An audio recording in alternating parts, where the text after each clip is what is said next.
Hello, everybody out there, whoever that might be. This is the official album release party for Notes from a Failed State, which is now available on all the usual streaming platforms. So it seemed like, what the heck, I might as well have a little one-person album release party from my living room on live streamed from here. And I don't normally have album release parties because it just always seems like an anticlimactic idea, because actually normally you have an album release party in a town like where you live oftentimes, and that's actually not where I have most of my gigs or most of my tours when I used to do such things. So it wasn't like that idea was all that appealing, unless I could have an album release tour, which is what I did, which is what artists do, like tour on an album, as the saying goes. You release an album and you tour on it. Used to be you toured on it and you sold lots of physical copies of the album, and then you actually toured on it and made money doing that. But nowadays you tour on it in order to get people to hear it for free online. The business model doesn't, is that kind of interesting and bizarre.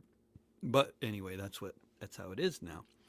And now you can find it on all the streaming platforms. And if you do playlists on Spotify, then please playlist it. And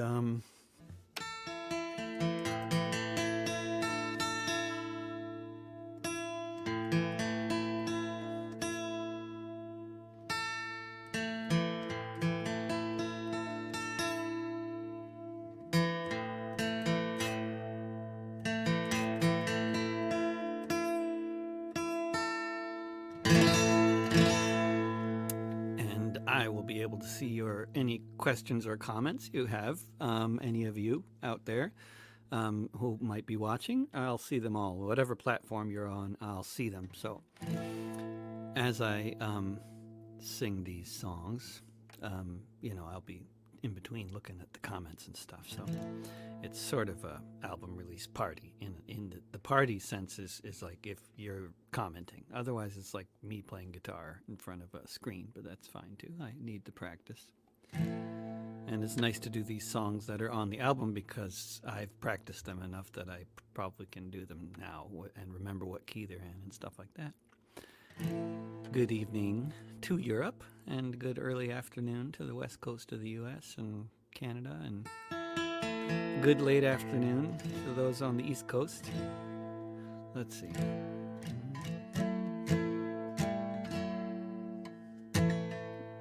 I was going to practice, but I didn't. So.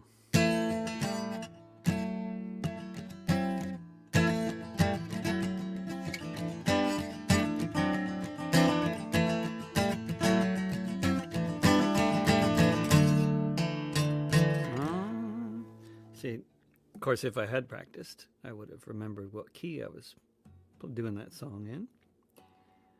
So, it's the raw deal. I'm glad you like the new album, Jonathan Douglas.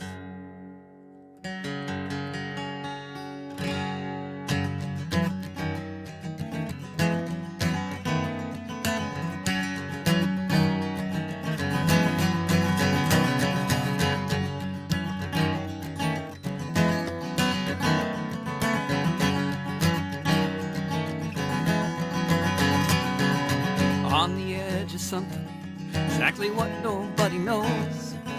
Whatever the future will bring, whichever way it goes, depends on how we get there, the scope of our demands. Everything's up in the air, wherever we might land. Welcome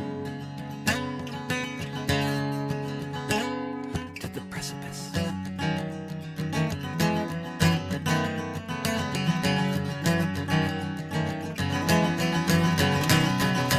On the edge of something, you can't stand there for long. Hear the church bells ring, another homecoming song. Has the state just pulled the rug and left us to wonder why? As the mass graves are dug for the essential workers sentenced to die. Welcome to the precipice.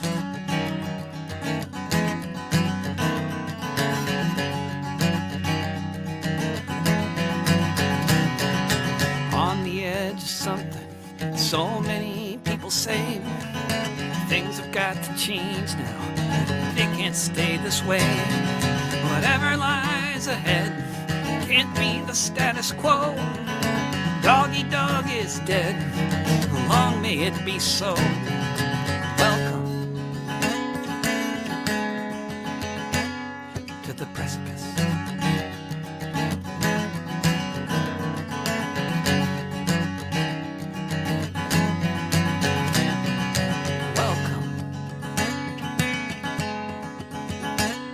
To the precipice.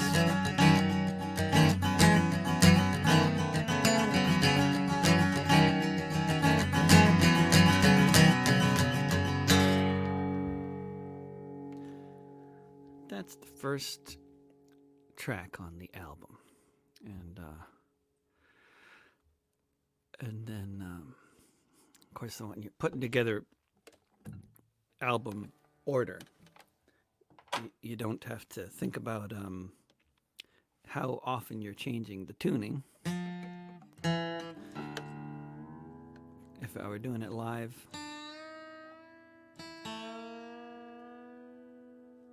it would have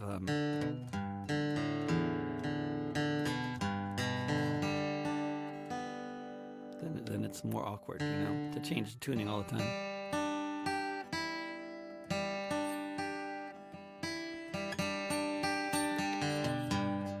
But for a live album release party, you guys can maybe put up with it, or, you know.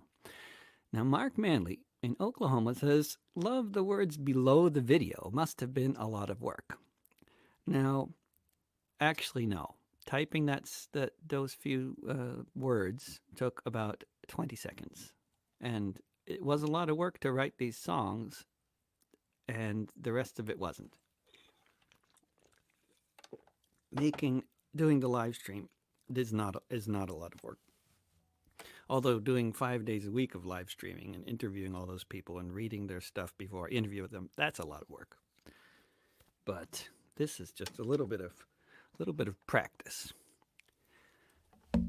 Jerry Garcia says, I need multiple guitars. Then I would also certainly need a drum set and a bass player and perhaps a keyboard player and several backup singers. That's what I think would be good if I were to have several guitars, which that's fine. Maybe several, I don't know. One more anyway. Maybe one, two, maybe if they're very tasteful. Tastefully minimalistic.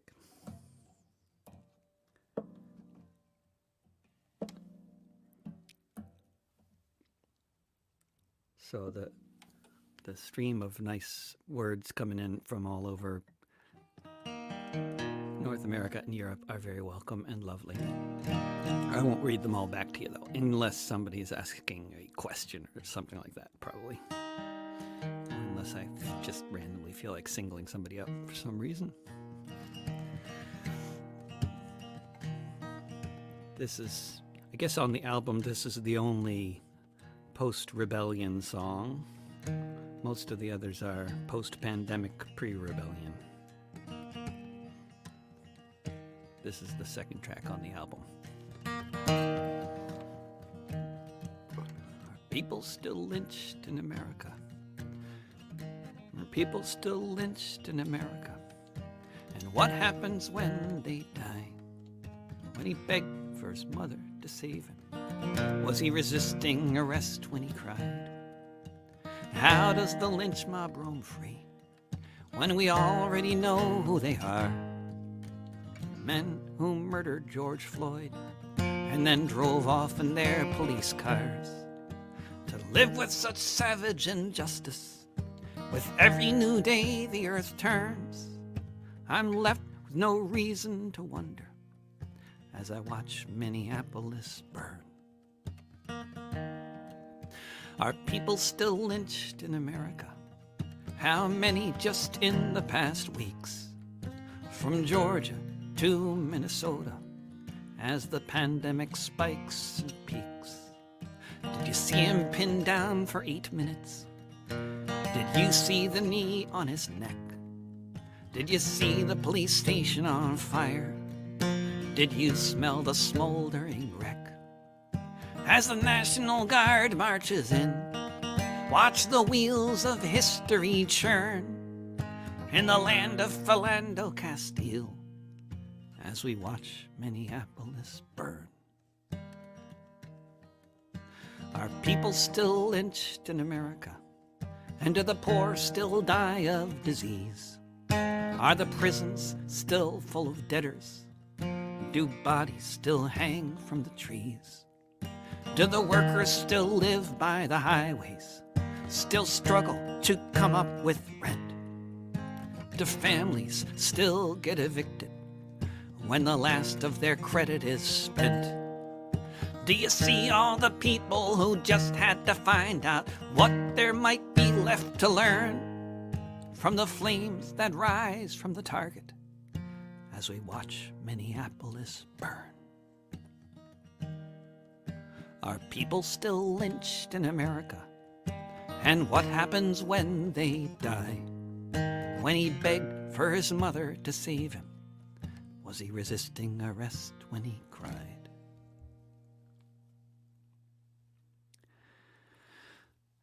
My dad is watching. Hello, Howard. Papa. Lovely. That was the second track on the album. I'm just going through my new album here for those who are tuning in late. My new album, Notes from a Failed State, which is now up on all the streaming platforms. The version on Bandcamp has several bonus tracks.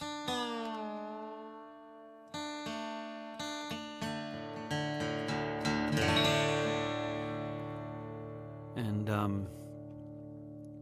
here's the third track on the album.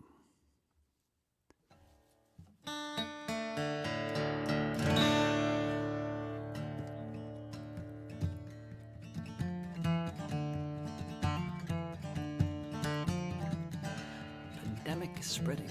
The health system's collapsing. You can watch it all unfolding on the screen. If you're afraid to go outside, enough groceries to hide, it may have been weeks since you have seen someone you can touch, and you miss it so much as you wonder what might happen next.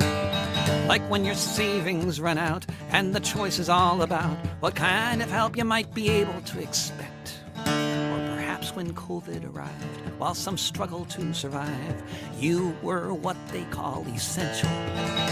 It didn't take long to see you got that wrong. The word they really meant was expendable.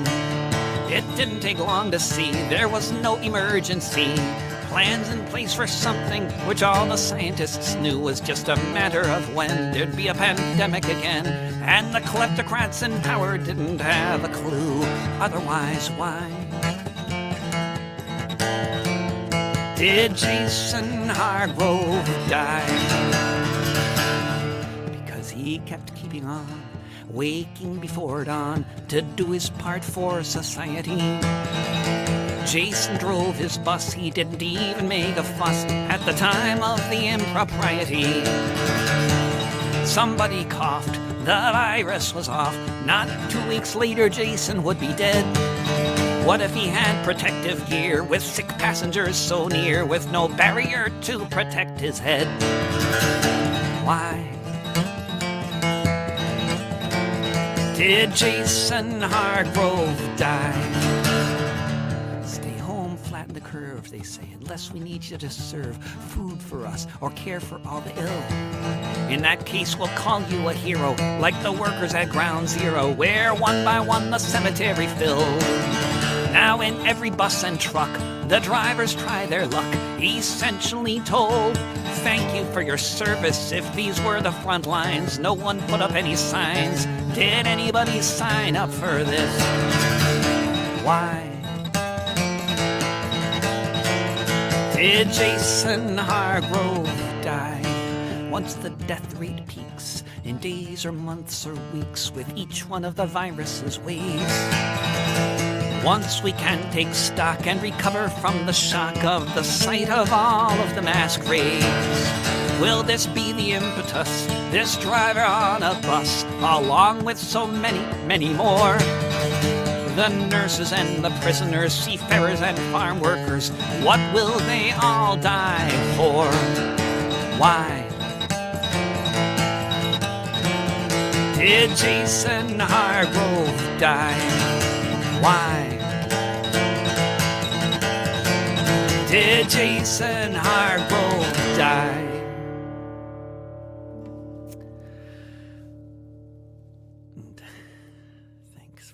More kind words. That's at least as good as applause. Seeing posts like that. David, you are a jewel to this continent. Thank you, Tina. And that's the third track about a bus driver in Detroit named Jason Hargrove, one of so many essential so-called workers who have been dying. I was talking to a warehouse worker the other day who was saying that he may be classified as essential, but he was saying nothing in the warehouse is essential, which is an interesting contradiction right there. If he's essential, then they should have essential things in the warehouse. Makes sense. Oh yeah, here's the capo. And the fourth track on the album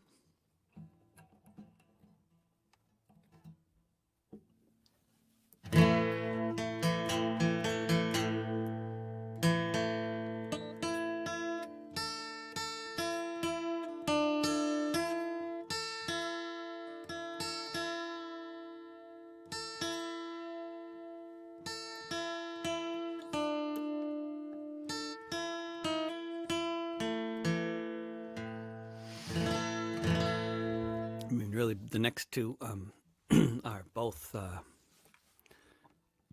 inspired by my walks around the city of Portland, Oregon, where I broadcast from right now. It's called As I Walk On By.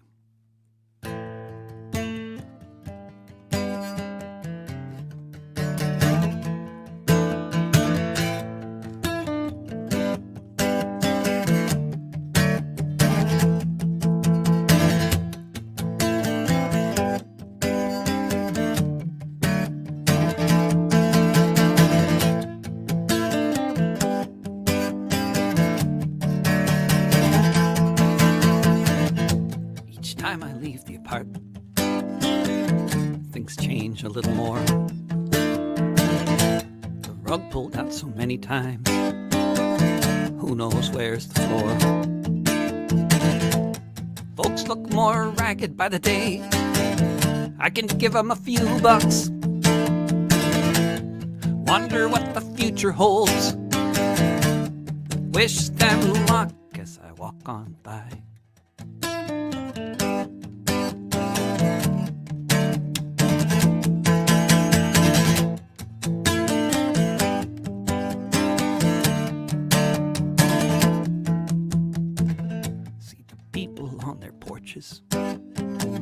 Chairs out on a deck. Sometimes you can tell which ones received their checks, which ones are still waiting after all these many weeks, wondering if this is what it smells like up Schitt's Creek as I walk on by.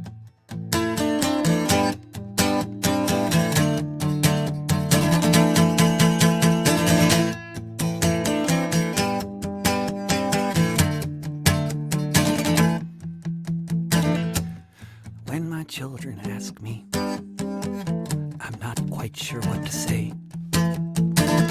Why the playground's always empty, where the kids all used to play. Why the people go across the street now whenever we come near? Where did all the people go who used to be here? As I walk on by,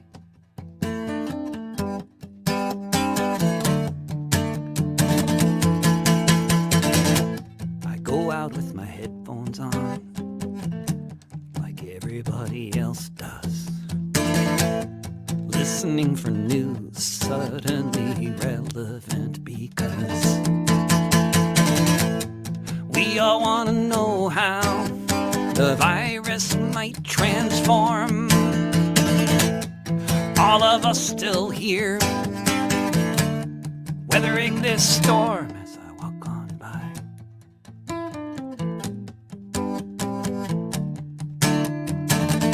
as I walk on by,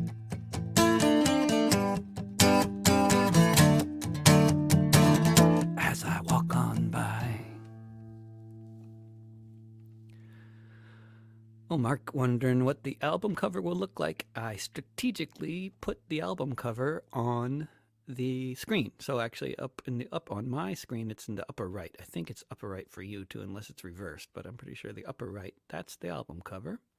And it's already up on all the streaming platforms, so you can see it on Spotify as well as Bandcamp and wherever else. I love questions like that make me mention, once again, this is an album release party for an album called Notes from a Failed State. And here's another musical note from a failed state. Another song inspired by walking around this city. And, I mean, basically, the way it is now, like, what it's the experience of walking around this city. I mean, I'm sure if you're in other major American cities, it's probably the same. But here, or similar, to a matter of degree. But here in Portland, which is, whatever you hear about Portland, it's a poor city full of rent-burdened, poor people living in little apartments located next to 4, 5, 6 lane roads, breathing smog, getting cancer and dying. That's Portland. That's every city in this country, but it's also Portland. And then there's, of course, the rich people that you hear about who get on TV. And all the, well-off hipsters eating out in the fancy restaurants and talking about how cheap their rent is when they only have to pay $1,500 for a studio. And, but meanwhile, at the end of the month, you will see walking around the city every month, but particularly during the pandemic, it's gotten much, much more extreme that you walk around the city at the end of the month and you will find, living room furniture, large pieces of living room furniture on the sidewalks, in front of apartment complexes everywhere.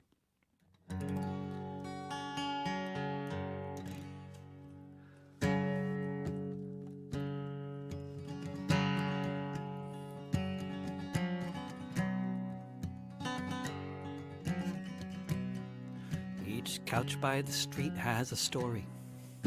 Some were brand new just last year. Looks like days ago someone had a door key, and it was in a living room, not here.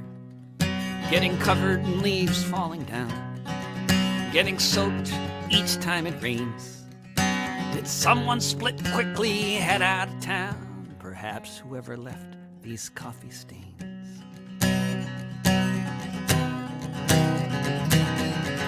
Each couch by the street has a story. I wonder what this one may be. Another one too dry to have been out for long. It was once someone's property.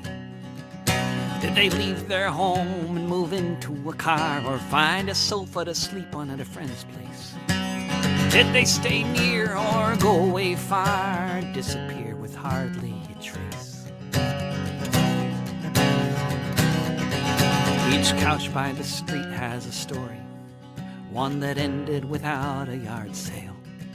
No one's buying much in the pandemic. most any such plans are derailed. Along with the crashing economy, all the people who just got the sack. Could just be time for society to have one another's back.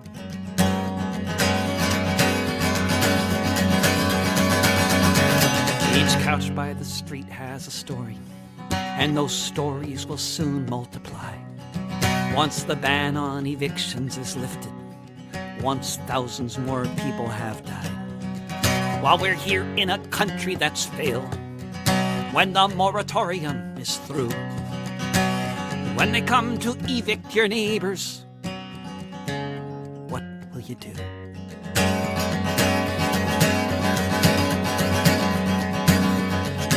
Each couch by the street has a story.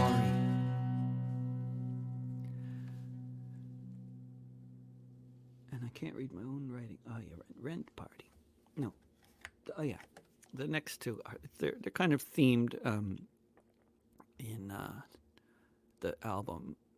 The songs are themed in a lot, in pairs oftentimes, and the next two songs are, very much related to that last song, but also different. The last song and the last two songs were mainly inspired by walking around the city, and these next two songs were inspired more by my own experiences with the Randall Group, the slumlord corporation that owns the building that I live in with my family. And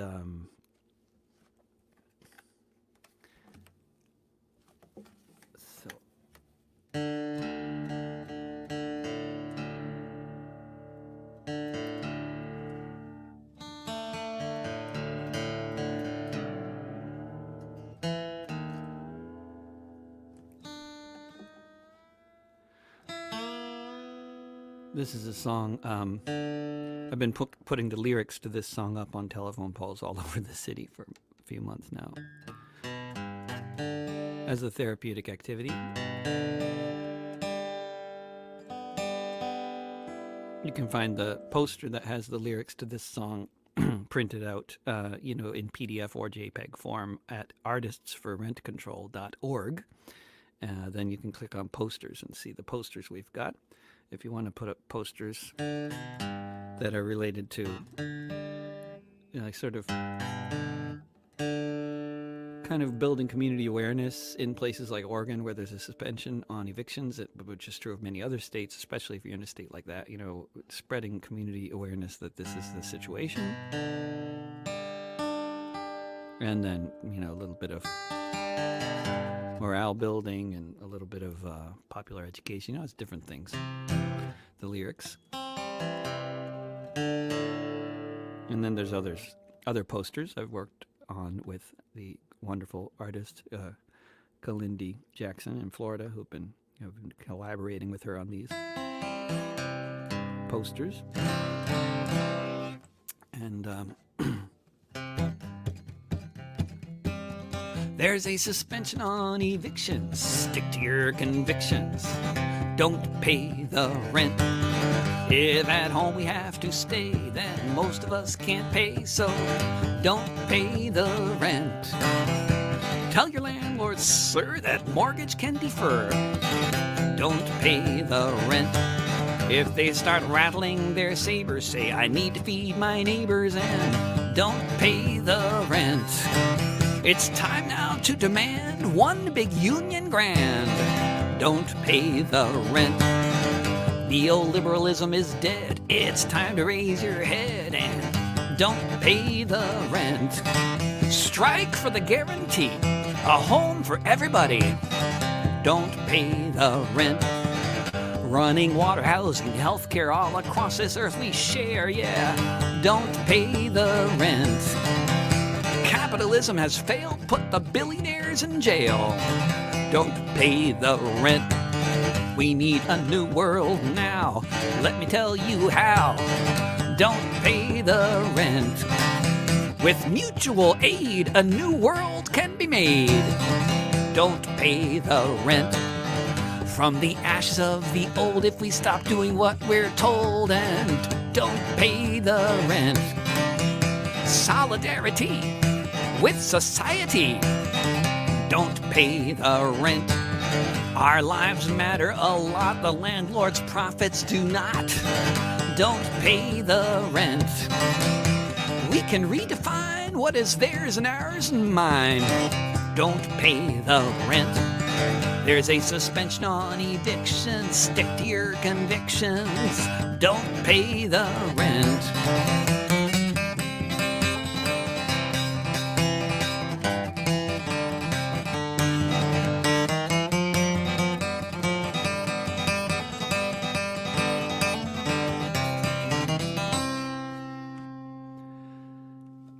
Don't pay the rent.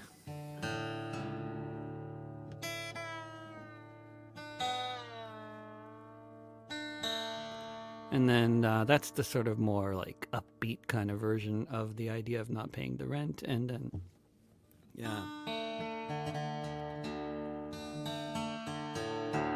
This is more like when we are paying the rent, how much it sucks. Bank is empty. Card is full. And no matter how hard I pull, the car don't move. Rent is due. I'm not sure what else to do. Get a job. Perhaps I should. Pulling shots or hauling wood. It's a bit too late right now for that. So in the meantime, here's my hat. 'Cause this world I can't afford. I'm throwing a party for my landlord. 'Cause this world I can't afford. I'm throwing a party for my landlord. My landlord is a company which takes away all my money, as well as that of half the town. They're slumlords, great renown. The Randall Group, the group of Randall. You can bet they don't need to panhandle. They own my building, they might own yours, along with all of your mold spores. 'Cause this world I can't afford. I'm throwing a party for my landlord. 'Cause this world I can't afford. I'm throwing a party for my landlord. 'Cause at the time the rent is due. This is a red line for me, don't know about you. Everything else just comes to a halt when you get thrown out onto the asphalt. Call it funding from the crowd. Sounds so nice, it rhymes with cloud. Call it begging, I don't care, long as Randall gets their share. 'Cause this world I can't afford. I'm throwing a party for my landlord. 'Cause this world I can't afford. I'm throwing a party for my landlord. I'm throwing a party for my landlord.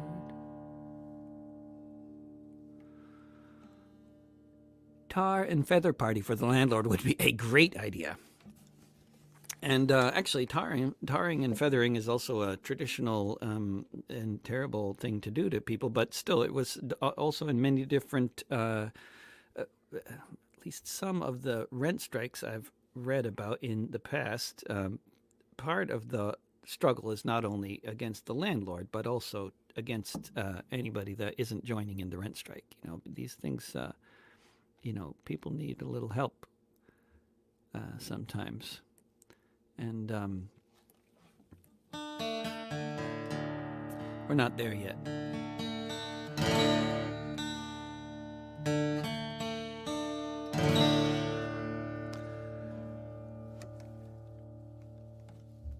Let's see, what key was this next one in? This is album release party for Notes from a failed state, and that was track number 7, and this is track number 8.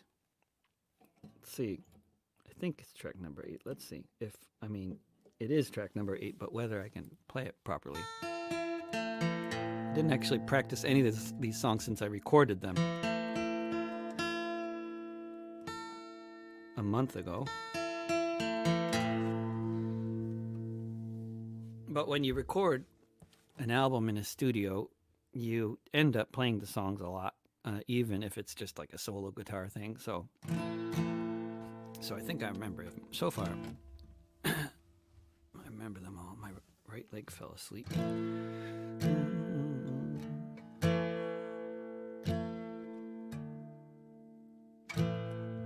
Missile strikes in Baghdad. Yeah, skies full of fighter jets. There's some kind of riff here that I don't remember. But let's see. See, that's what this is the song I really should have practiced. Missile strikes in Baghdad. Missile strikes in Baghdad. Skies full of fighter jets. Tension in the air. As thick as it gets. Their talking points are loaded. At each press conference with what passes for an effort at historical reference. They talk of things that happened over 40 years before. That they say now bring us to the edge of world war. They talk about, no, that's not right. No, that's not right. This is, no, we're going to have to, you're going to have to just listen to the album. And, sad to say, because if you want to hear track number 8, then that was the one I really needed to practice before I did the album, and now I don't remember it again. You can blame the pandemic. I mean, you can also blame me for not practicing, but you can blame the pandemic for me not having to practice, which is part of the problem here. Which is why it's good to do these broadcasts, because that's the only thing that gets me to play the guitar. But other than just for fun, which you don't end up doing that much. I mean, and if you're playing guitar, at least me, but if you're playing for fun, it's not to practice songs you already know. It's just to like mess around, right? I mean, at least for me. If I'm practicing, well, I just don't do that really. But when I'm on tour, I get a lot of practice. By the time a typical 2-month tour is over, that's like when my guitar playing is at its peak of, and then the more time I spend at home, the more sort of flaccid my fingers get. And then,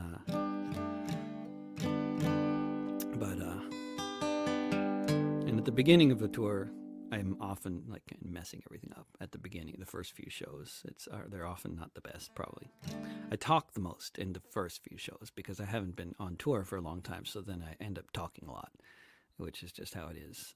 And then after I've been doing a few gigs, I stopped talking so much because I've sort of talked out, and I started learning to play the guitar. Somebody asked a question. I mean, it's not.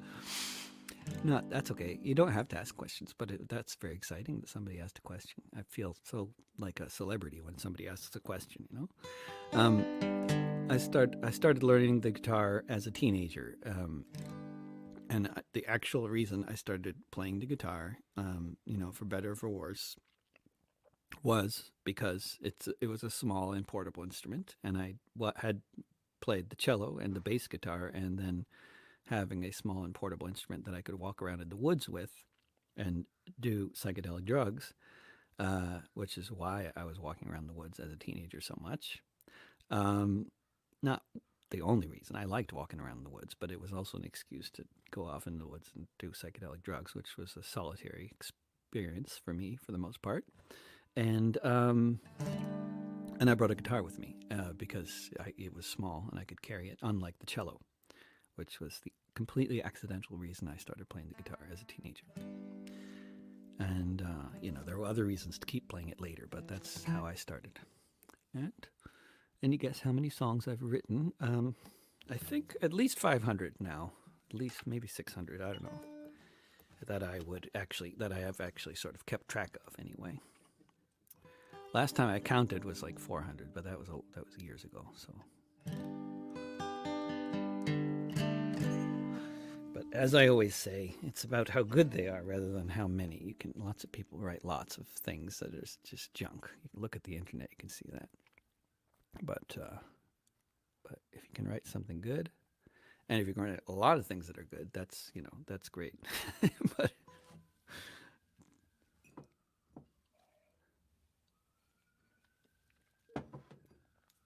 sometimes, every once in a rare while, some songwriter that I think is just thinking that they should give me a compliment, but they really don't like my material, they say, "You sure write a lot of stuff."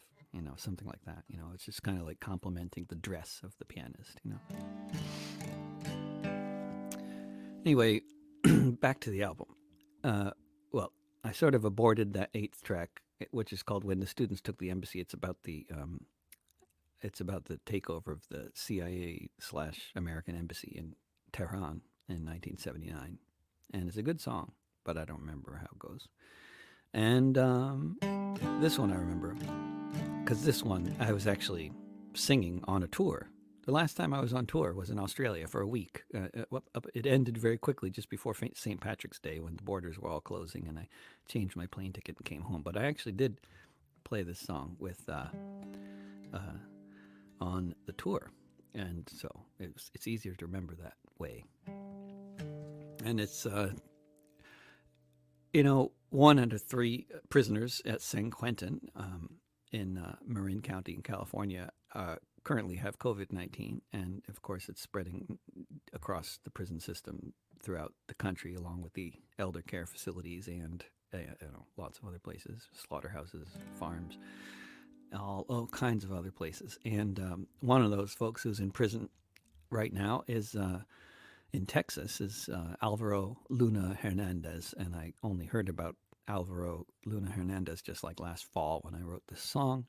And he is one of so many people who I would hope would be getting a lot more attention around the time of this movement that's going on. He's kind of a classic example of somebody that maybe if what he was in prison for had happened a lot more recently, perhaps he'd be more in the news and more talked about. I don't know, but there's probably so many other examples like him. But he was as a young person, a very active critic of police violence, police brutality, police racism in the United States, in occupied Texas, where he grew up.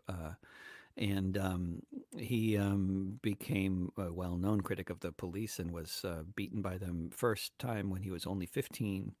And ultimately, as a young man, he was visited by the police and was certain that he was about to be executed. And so in self-defense, he grabbed the gun from the hands of the cop and ran.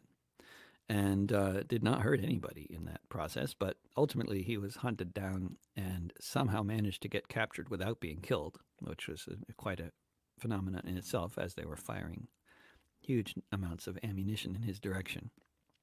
And currently he is in prison in Texas, serving a 50-year prison sentence for having only done something to try to prevent himself from being murdered. And he is potentially up for parole if he survives. He's in his early 70s now, I believe. But if he doesn't die of COVID-19 and manages to survive into 2021, he's legally up for parole. We'll see what happens. But this is a song I wrote about him when I heard about him. Alvaro Luna Hernandez started life with a shorted hand, growing up in Texas on occupied land. His troubles with the law and with the sheriff of Alpine resulted from a racist gang crossing every line of respect for human decency. Vicious thugs in blue who have ruled the hills of Texas since long before 52.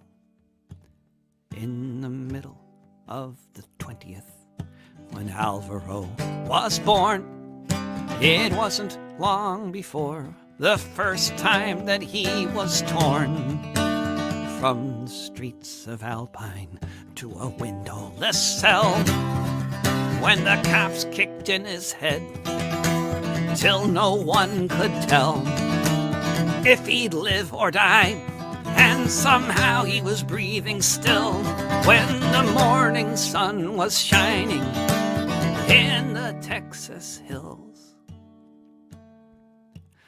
Alvaro Luna Hernandez grew up to lead the fight against police corruption and for human rights. Falsely accused of murder, incessantly harassed, a young life in constant danger, quickly flying past. So on the day a cop came to his house, pointed his gun, Alvaro knocked it out of the officer's hands, and he did run. Alvaro Luna Hernandez hid out underground after the biggest manhunt in West Texas. They fired many rounds. He managed to surrender without being shot, and that was the last breath out of prison that he ever got. The trial was a sham. He was given 50 years, sentenced by the machine to be ground up in the gears. Since 1996, a quarter century ago, in solitary confinement, they've kept our Alvaro. He's now lived to be an old man, and whether he ever leaves, justice in the USA exists only for the thieves who came and stole this country, declared it to be theirs. Slave masters in power, Chicanos in the crosshairs. Alvaro Luna Hernandez started life with a shorted hand, growing up in Texas on occupied land.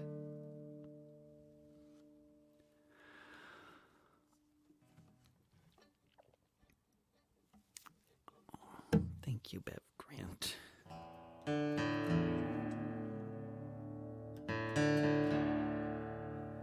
I wrote a song for Elijah McClain yesterday,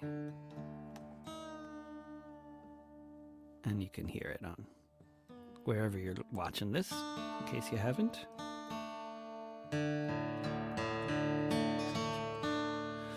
And today I'm doing a little album release party, running through the songs that are on my new album, Notes from a Failed State. And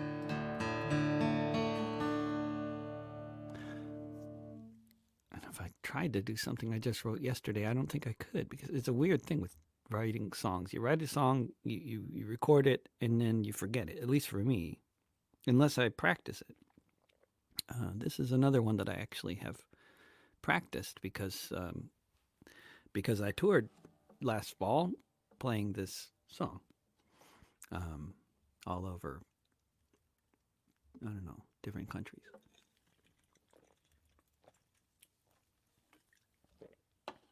And after I recorded another album in October with some wonderful musicians in Ireland, and it's called Strangers and Friends. You can also find it on all the streaming platforms. And after recording the album, I wrote this song, which is why it's on the more recent one. Although Strangers and Friends, that album includes some fantastic, lots of wonderful vocal harmonies and penny whistle and Aylin pipes and all sorts of cool stuff.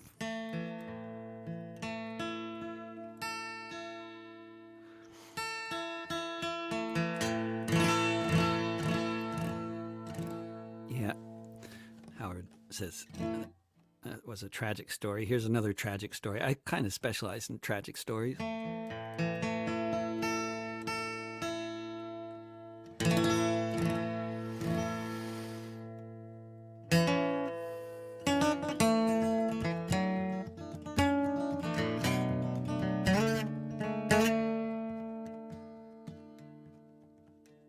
You could say it started long ago. Keep one lifetime in your sights.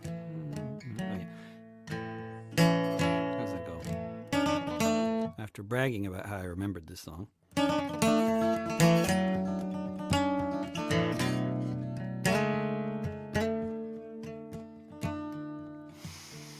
could say it started long ago. Keep one lifetime in your sights. People were marching for basic civil rights. Marchers were attacked. The press made wild claims. Anything that happened, Republicans were blamed. The mood that was incited, quite intentionally, all over the 6 counties in the loyalist community, was an atmosphere of hatred, the kind that burns and kills if you live in the wrong house or stand too close to the windowsill. In the pogroms of 1969.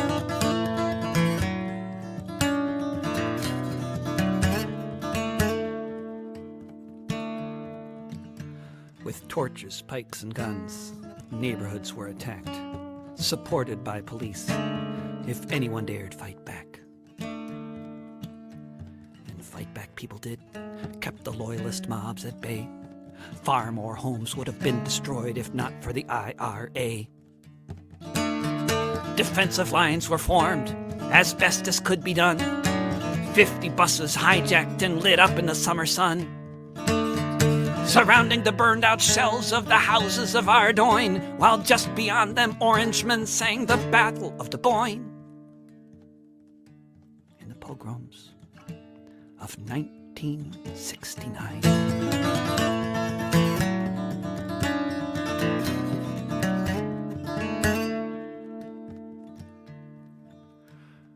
Thousands fled the carnage. Hundreds of homes burned down. There was a refugee camp in Dundalk as big as any town.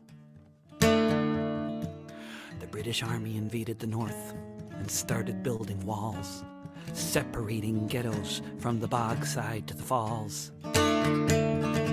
If you want to understand the world you live in, you have to peel back the layers and look beneath the skin. If you do that, you may find that so much of these troubles began half a century after the Black and Tans. In the pogroms of 1969.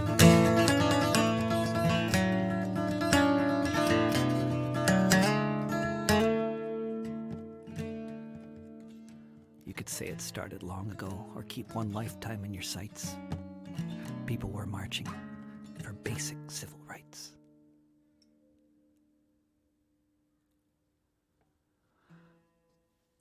Yeah, it's wonderful lessons of obscure history with incredible heart platitudes you can't accept, says. And yes, it is so obscure, isn't it? I mean, you can go your whole life growing up in places like England and not realize that just across the Irish Sea there were pogroms happening that your government was deeply involved with.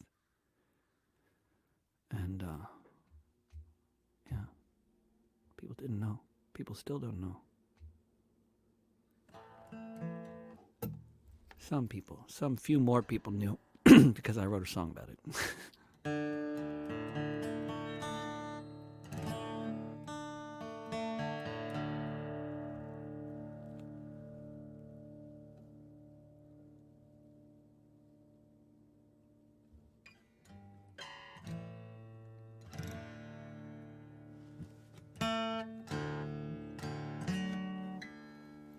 This song, let's see.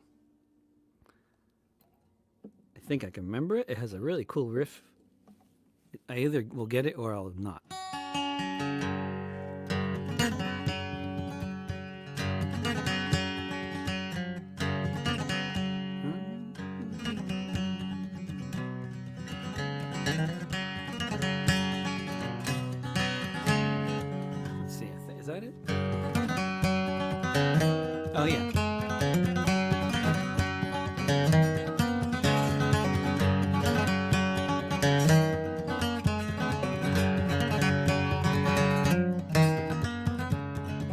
One day you're working, next you're not. What you had is what you got. You lost the job you thought you'd keep. You wake up at night, you can't sleep. You got time now, time to dream. Time to break down, cry and scream, and the earth spins round again.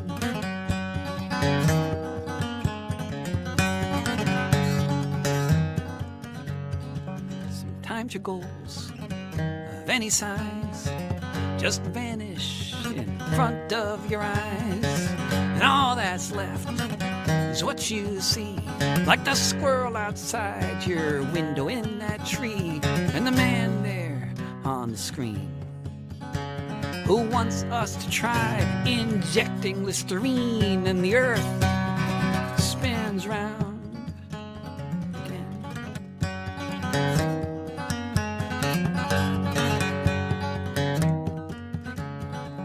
The dice are up, no telling where they'll land when they come down from the air. Everything can change and fall apart, can affect your lungs and your heart. Assumptions thrown there in the breeze. Who knows what they'll be when we're done with this disease, and the earth spins round again.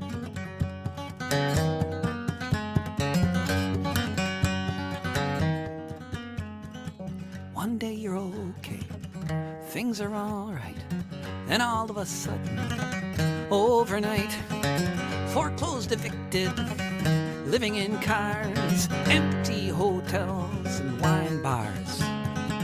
Wake up to learn our collective fate depends on how we cooperate, and the earth spins round again. And the earth spins round again.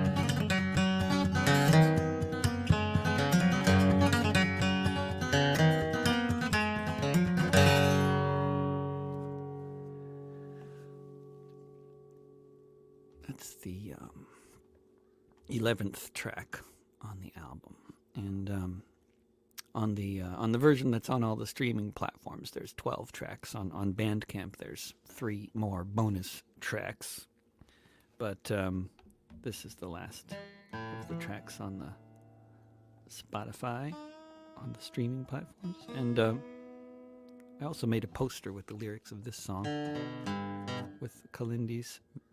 Well, Kalindi made the poster. I wrote the lyrics.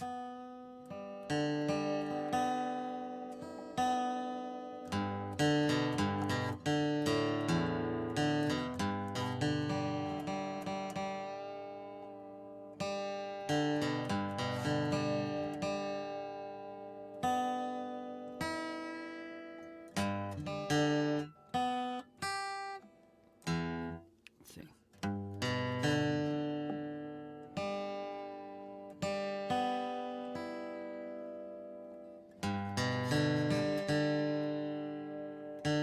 I have a keyboard in front of me, although it's, for some reason it's off. I mean, I know why it's off. It was off.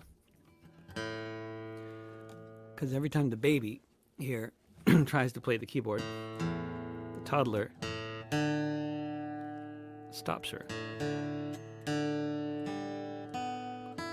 There's really not much to be done because the toddler clearly thinks it's his piano. And, just can't bear to have her playing it. And my theory is that she's going to become like a astoundingly talented concert pianist, all based on having been prevented from playing the piano when she was a baby. We'll see. See if the theory holds.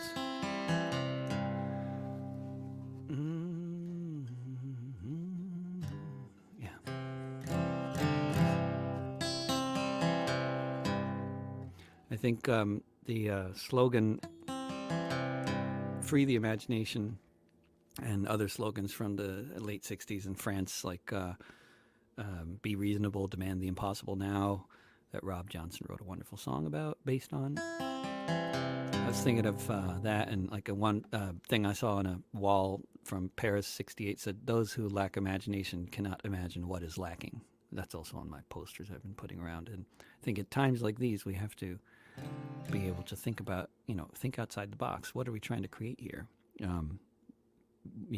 There's lots of possibilities, but they're limited by a lot of things, including our ability to imagine what we're looking for.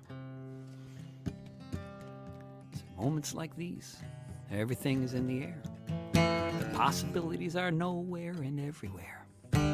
You gotta break a bone to set it, and now all we are is broke. There's a lot of folks who are saying it's time to be woke, and they're not talking about microaggressions, but the really big ones. The basic assumptions, like planets circling suns, but there are no natural laws that built your mansions or your tents. These are creations of society, just like mortgages and rent. It's a future of uncertainty.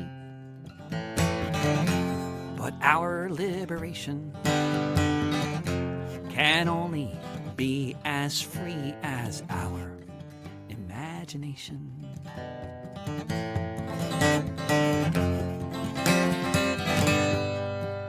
If you were born and raised to believe it's sacrosanct that whoever has a whole lot of money in the bank deserves to then live off of the wealth from the houses they own, and if they raise your rent you can move out or take out a loan, then how can you demand your human rights if you don't believe you have any, as if you deserve your plight? But if things were hard before, now the system has flatlined. Time for those basic rights to be redefined.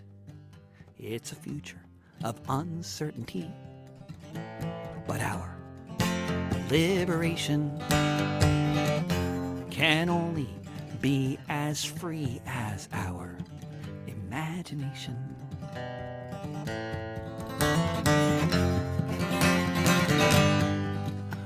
All these vaunted freedoms added to the Constitution as an afterthought after Shays' Rebellion did not include the right to land or the right to eat.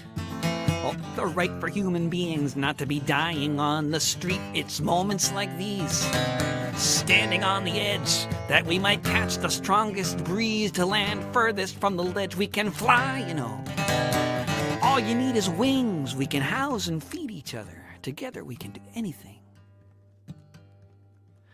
It's a future of uncertainty, but our liberation can only be as free as our imagination.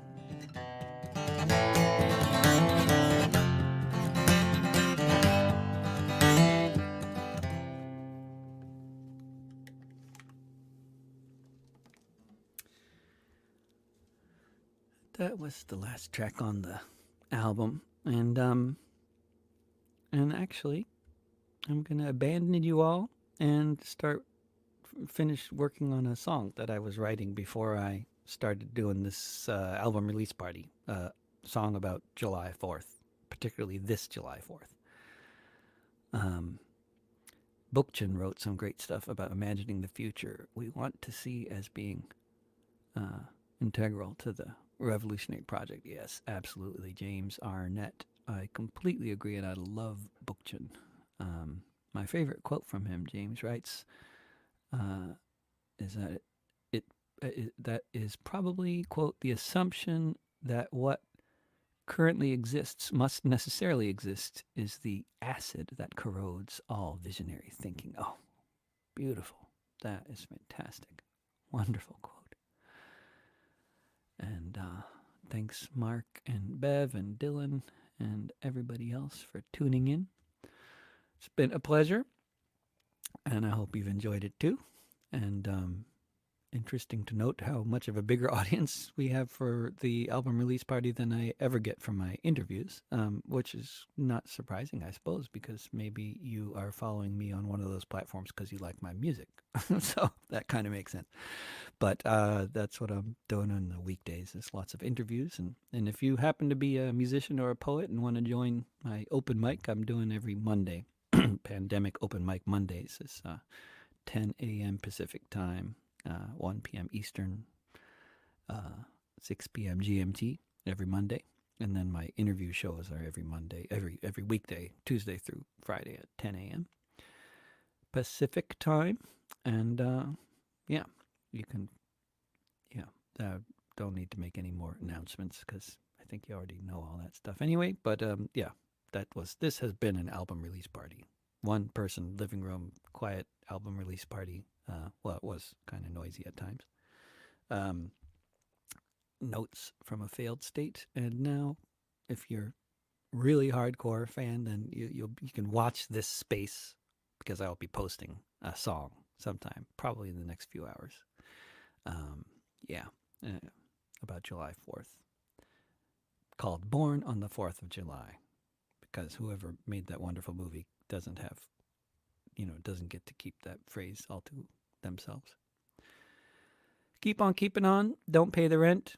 Oh, on that note, check out artistsforrentcontrol.org. My main project, other than interviews and songwriting and parenting, is organizing the rent strike and